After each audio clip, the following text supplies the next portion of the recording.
Will locked me in a lavatory when I was in labor so I wouldn't take her daughter's wedding's attention away. A few hours later, I woke up in the hospital. My friend Richard Rick, M30, and I, F29, were blessed with a daughter 2 weeks ago.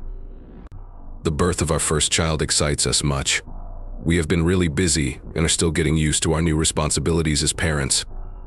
Though we are both adjusting quite differently, we are making every effort to change. The events surrounding the birth of our daughter may prevent us from offering as much help. One of the most horrific events of my life. I'm not sure I will ever be able to forget it. Not even the happiness of May's coming can help to overcome the paralyzing fear I felt that day. The quick help of my husband probably saved my life. Still, because May is the first kid, and despite the terrible event, I think we should show the family some more sympathy. I am not sure, though, as the duties of a newborn and the hormones I am now under affect my taste. I so turned to Reddit for help. As this story has many characters and may be long, kindly be patient with me. Rick's sister Anna and Emma, the two of them, come younger than he does. Anna is 28 years old, Emma is 24. I am friendly with both of them, hence I believe that there is no conflict between us. We are not very close as none of us have the chance to meet regularly and are all too busy with our work. Emma seldom lives in the same city as us either. But we try to keep in touch by phone calls or messages and sometimes reconnect. Another important relative of Rick, and in this story F53 is my mother-in-law. Rachel is a much other thing, even though I keep friendly contacts with Anna and Emma. She has problems not only with me but with everyone, hence we do not necessarily see the same point of view. She refuses to give up and is the height of an uncontrolled control freak. She wants that everything be done in line with her wishes and needs. Since she raised her children after their father left them behind, all three of them usually honor her choices. They so try to streamline both their and her life. She also responds with a range of emotions, including disapproval, moping, and a full-fledged meltdown marked by tantrums and crying if someone shows a wish different from her own. As interacting with her gets more difficult, I try to keep my distance from her. Rick understanding this. He knows his mother is problematic, hence he lets me keep my distance and treat her in a way fit for me. Though she is dominating, I understand his feelings toward her, hence I let them to stay unaltered. She refrains from meddling in my life since she is not really friendly of me. Both sides gain from this configuration. Still, a few days ago things went out of hand and she was totally responsible. These days I believe that nobody can ever really atone for her. On the day May was born, Anna was occupied in getting married. The ceremony was great. Her husband Jonah, M30, is friends with Rick. He asked her around 1 year ago, and I had agreed to be her attendant. Still, once Rick and I found that it was anticipatory, I asked her to ask someone else as I knew I couldn't manage the matter. This came almost 6 months after the proposal, only 6 months before the nuptials. 3 months pregnant at the time. I knew I had to prioritize, even if I had earlier thought I would get revenge from her for quitting the middle of the project. I felt rather nervous and worried before I told her. I worried that our connection would be irreparably damaged. Nevertheless, to my surprise and relief, none of getting in touch with them during my challenging pregnancy. Still, they kept a great degree of communication. He came see me and really helped me. Though Anna helped me all through the event, I am slightly guilty for not giving her the support she required on the most important day of her life. Only my mother-in-law voiced a little degree of annoyance over the circumstances. She was probably unhappy that I could no longer be the lady of honor since caused some disturbances to the wedding planning. I could see her viewpoint, and that seemed to be the only logical one. Still, the resentment lingered since, without a better suitable language, even after Anna was happy with the pregnancy and my absence as matron of honor. From that moment on, Rachel started to harass me, even though the bride was not in the slightest bit offended. She was confused, but I reasoned that the wedding was making her on edge and that my hormones were making me too. I came to see that this was only the outcome of the false stories I was building inside of me. I tried to ignore her, and overall things were well. Events both practically and metaphorically spun out of control during the ceremony. 2 weeks or so ago, I felt completely pregnant. My feet were bloated, my abdomen was enormous, and I was having fainting. Still, Anna had asked for my presence, thus I was eager to go to the event. She had asked me in advance as to whether she would want me to go, as I wanted it to be her memorable day. I told her I did not want for her to be the focus of attention diverted by a noticeably pregnant woman. The bride and groom save wedding days for themselves. If I were to meddle with that, I would be heartbroken. When I told Anna of this, she was really upset and wounded. She showed her surprise at my focusing on this small issue and ignore her nuptials. She said she paid little mind to attention or the limelight. Her only wish was for her family to be here to support her on nuptial day. She told me I had to show up and not to worry about any possible conflicts. She planned it, I knew. She is not the kind to use sparing words. If she had not wanted me to be here, she would have been straightforward. She did, though, and she said it with conviction, and I knew it was up to me to help her. I knew, therefore, that I had to be present for her wedding even if I felt physically uncomfortable. I will not dispute that several people were muttering. I tried to ignore them, though, as Anna seemed happy to have me here. That became my whole focus in that moment. Rachel did not interact with me regularly and kept a negative attitude about me during our time, but I was too shy to see. I let her to exist since I couldn't face her or understand her passive-aggressive actions toward me. I was not intending to answer her look. She could do so. Then the main occurrence happened, leaving not only myself but also everyone close quite traumatized and disturbed. I started to feel uneasy right before the ceremony started. By then, I had already met Anna. Thinking it would help my symptoms, I got up and headed to the top level, meant to come back after recovery. Rachel had followed me, which I knew not about. I went to the bathroom as I was feeling odd and sweating. My water suddenly burst. It was a real flood, and I started to worry since, despite my great love for my daughter, she had chosen the most unpleasant moment to visit. I couldn't think clearly, so I was relieved to see my mill before me. I was in pain at that point, hunched. She said right away, came to me. We had to get to the hospital, hence I also told her to get my phone and call Rick right away. She helped me to sit in the restroom and get ready. I then turned over her my phone. That was the instant she lost control. She reassured me that she would make sure Rick showed up 1 hour after the ceremony ended since she wanted me to keep Anna's focus undisturbed. I asked whether she was mad, and she said I cannot control this for 1 hour. I reached for my phone, from her, but she took it with her after securing me inside.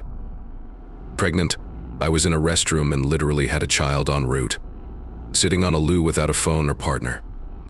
Though I am not sure how I avoided having a full-fledged panic attack, I am glad I did not, as I am not sure what would have happened had I. Rising, I made slow progress toward the door where I started to bang on it. I kept screaming, but nobody heard me as the first floor washrooms were far away and everyone had already sat down for the nuptials.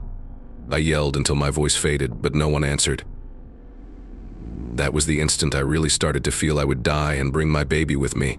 I was sweating lots, soaked, tired, and worn out. Then lacked voice. I remember last just that. I am not sure what happened after Elle passed out from tiredness. I can hardly remember how I got to the hospital. I am sure I did. A few hours later, I woke up in the hospital with Rick at my side crying. I needed some time to understand the surroundings and the circumstances. Seeing Rick crying, I started to wonder the worst. Locking me in the bathroom, everything came flooding back, and I felt I had passed through my tears. Rick noticed I was awake and sighed a breath of relief, then started to cry in my arms. Not sure how to read the circumstances, hence my stomach started to hurt. I sighed with relief when I then watched the nurse go into the room carrying a newborn girl. Although I felt really tempted to criticize Rick for his actions, he insisted he was not doing maliciously. I cannot erase the memory of the first time I held my baby, nor can I conceive that there is any stronger feeling in existence. He was only pleased that I was unharmed, as I was unconscious when he found me in the bathroom. No experience will never be able to equal the feelings I went through throughout those times. I am lucky Rick did not provide me any further information at that time, as my lack of energy prevented me from handling the situation. I heard a little disturbance outdoor and asked about the circumstances. He said Mill was outside and wanted to come see her granddaughter. I told him in great detail what had happened. I told him of the decision she had made, which had put our daughter in danger without cause. I also told him I would never let her to be around my daughter. He said he had all knowledge and she seemed dead to me. Upon seeing me in that state, she revealed all the specifics and became totally emotional. I told him I forgave her, not depending on her emotional collapse. Laughing, He said that from now on he felt his mother dead to him. He also said he meant to charge for lifetime endangerment of his life. He said he would seek legal action to make sure she answered for her acts. Hearing him say that released me from some guilt. I know he loves his mother quite a bit. All three of them do, in fact. But after the act she did, I was not in the mood to pardon her, which might have cost me, daughter and me, our life. Should Rick have chosen her instead of me, our marriage would have been called off. One could never recover from that. Given her efforts to nurture kids despite all the challenges, I harbored a persistent fear that he would favor his mother. Though I am not complaining in the slightest, I might not have expected his constant support of me. If anything, it has simply made me more loving of him, if that is even possible. When I asked about the nuptials, he said they were good. Emma and Anna were looking forward his phone. All still alive. Phone to come see us. I asked whether Anna was mad. He laughed as well, saying I had no need whatsoever of worrying about Anna, declaring that her whole family was at the wedding and that May's birth was the most valuable present she could have had. She has been shining with pride and delight. When he told me of this, I became quite emotional and told him to get in touch right away. In a few minutes, Anna, Emma, and Jonah arrived at the hospital accompanied by me. The most enjoyable feature? Still in their wedding clothes. Anna and Jonah said they were resolved to get a bridal picture with her niece. I started to cry uncontrollably, and it was a quite amazing, deep, poignant epiphany. After snapping the picture, I went to Anna to apologize for upsetting her day. She embraced me and said I was reading the circumstances incorrectly. I had made her day. When I told Anna of Mill's behavior since we revealed the pregnancy, she said that the only mistake I did was not telling them sooner. They might have stopped her from acting out of hand. I said I wanted to stay out of trouble, and Emma said any level of problem was fine as long as I was safe. Just writing this makes me cry, since it was at that very moment I knew they loved me as though I were part of their family. I was not only Rick's wife to them, I was a familial member. Among the really remarkable people I have come across is Anna. She is where she is right now. She is quite happy and safe. The degree Rachel is different from her children baffles me much. It seems as though they watched her and decided this was not the road they wanted to go. Though unusual, I am apathetic. It was magnificent. Anna had told Mill on her way in that she would make sure Rick and I filed charges. Mill seemed to still be outside. Mill asked to see May, but I forbade letting. She will be really close to me. It was essential, Anna said, that we protect ourselves from her. Anna told me she was sorry since she felt she had not adequately explained her stance on my pregnancy or addressed her mother's overprotecting behavior. She said, could she have? The situation might have been avoided. She was not to fault. I told her she had given me a feeling of security. Rick was always talking with Mill outside. Rick told me of the talks Rick and Mill had had after I was released and made back off with May 2 or 3 days later. He said he told her that she may eat saints since nothing would change if he were charging charges. He also told her she could not be part of May's life. She was not, in any sense, her grandma. She chose to endanger my unborn child's life as well as mine because of a supposed slight that had no bearing on her. He also said that the total amount he had been giving Mill, who was living on Rick and Emma's money, would be much reduced. At that time she started crying, saying she had devoted her whole life to the children and she did not deserve this. Richard told her he was aware of and appreciative of the gifts she had given their life, but this did not mean she had any influence on them. She was in the wrong, he said, and for years he had been ignoring her behavior or justifying it. But nowadays, this is not the case. Given Anna's absence of any problems, May needed proof that she had crossed a major line, was not a safe presence. Rachel said she understood Anna had not meant for me, as a mother, to be here to take front stage. But Anna heard and attacked her from there. We thus are still working on the situation. Definitely. Rick will manage it though, as I have to take care of a newborn and cannot be involved in this drama. Rick promised to fix the situation. Her siblings no longer show any want to talk to her. Anna is no longer in touch with Emma. Rick and I clearly are not in touch. Anna only gets in touch when absolutely need. I'm not sure if Mill expected this result, or if she was really driven to protect Anna, despite the immoral nature of her deed. I am not, in the slightest, supporting her. Still, I have sympathy for her because of the tragically disastrous result. Right now, I'm wondering whether they should talk about the situation with her, as it seems unfair and unwarranted. I have no idea, I could be not thinking clearly. I know that if I bring this up, Rick will get rather irritated. She infuriates him, and right now he cannot look at her. Though I had not predicted this, here we are. Update 1: reconciliation is forever forbidden. I know I haven't updated in a good bit of time, but I have been focused on the obligation of preserving the welfare of my child and me as a new mother.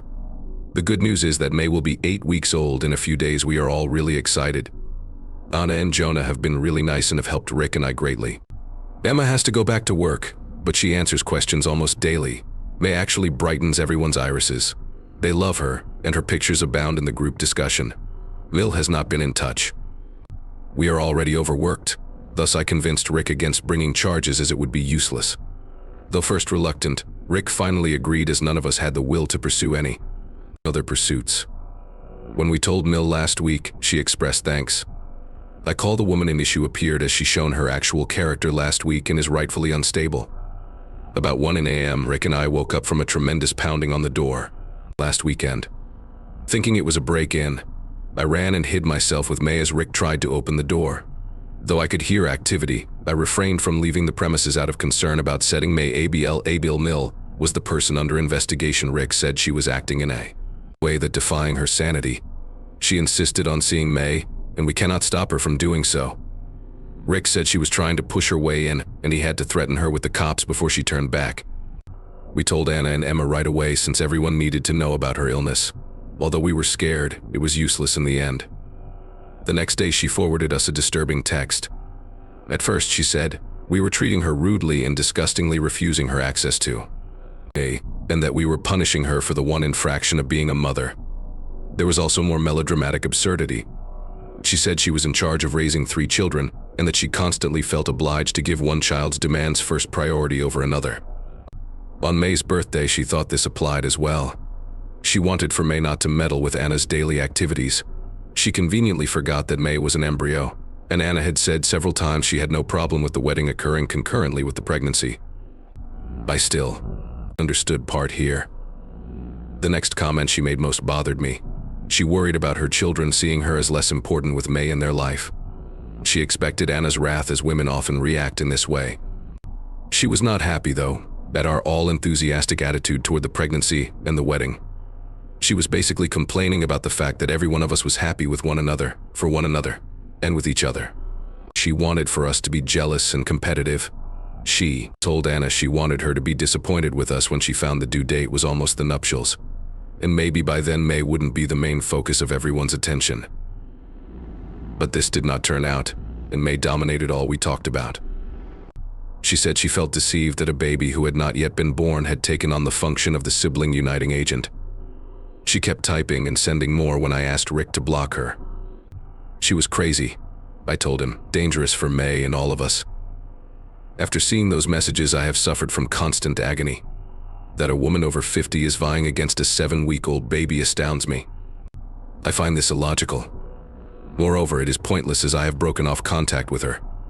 I have run out of means to defend her behavior and try to understand her reasons. Her fate interests me nothing. The messages we forwarded to Anna and Emma also unsettled them. Emma has said she will visit a facility to have Mill checked. She suspects she might be going through a psychotic episode. Though I am not joining, I think it is a good idea. Her behavior is unreasonable, thus I have no desire in interacting with her. Update 2: Mill has been slapped with a restraining order. She stopped trying anymore, but we're being careful. Emma saw psychologists and psychiatrists as well as underwent tests. Mill is in great condition. Still, she received a diagnosis with. Her medical history consisted mostly in generalized anxiety disorder. Emma was recommended by the doctors to seek therapy since they concluded her behavior had no underlying medical reason. Emma has subsequently stopped corresponding. She said she would be ready to help should a problem arise. Nevertheless, Mill's hate reflects her nature, and she cannot keep tolerable her. I understand this totally and agree with the viewpoint.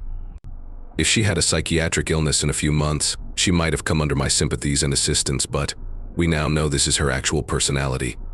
Nothing can be done to harmonize with that. This was the reason we got a restraining order. Rick and me value May's safety above all else, Emil has shown on 2 separate times that she is not safe. She also harbors resentment at May in particular, hence much more care is needed to avoid mutual interaction. This will be my last update, hence I really hope I will never have any more information to provide on this whole episode. The family has gone through a terrible ordeal here. I am only glad we are.